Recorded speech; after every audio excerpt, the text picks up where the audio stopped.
ঈদ উৎসবকে কেন্দ্র করে বর্তমানে চলছে বাংলা নাটকের নাট্যমেলা। মুক্তি পাচ্ছে একের পর এক বাংলা নাটক। তাই এবার খুব শীঘ্রই আসতে চলেছে তৌসিফ মাহবুব ও তানজিন তিশা জুটি তাদের অভিনীত বেশ কিছু কাজ নিয়ে। এখনো অবধি তাদের শেষ মুক্তিপ্রাপ্ত নাটক ভালোবাসি তবুর পর আর এই জুটিকে কোনো নতুন নাটকে দেখা যায়নি। অবশেষে ঈদ উৎসবকে কেন্দ্র করে এই জুটির আসতে চলেছে নতুন 3টি নাটক।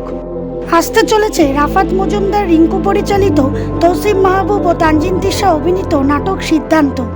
নাটকটি খুব শীঘ্রই সিনেমা বলা ইউটিউব চ্যানেলে মুক্তি পাবে এবং সেই সাথে আসছে এই জুটির আরও একটি বিগ বাজেটের নাটক বরযাত্রী। সুমন ধর পরিচালিত বরযাত্রী নাটকটি খুব শীঘ্রই কেএস এন্টারটেইনমেন্ট ইউটিউব চ্যানেলে উন্মুক্ত হবে।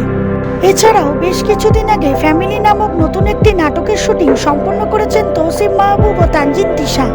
যেই নাটকটি সাজানো হয়েছে তৌসিফ ও তিশার নিজ জীবনের বিচ্ছেদের গল্পের মোড়কে। এই নাটকটিও খুব শীঘ্রই মুক্তি পাবে সিএমভি ইউটিউব চ্যানেলে। বর্তমানে তৌসিফ মাহবুব ও তানজিন তিশা বাংলা নাটকে এক জনপ্রিয় জুটি। বিগত সময় ধরে তারা বেশ কিছু মানসম্মত কাজ দর্শকদের উপহার দিয়ে আসছেন।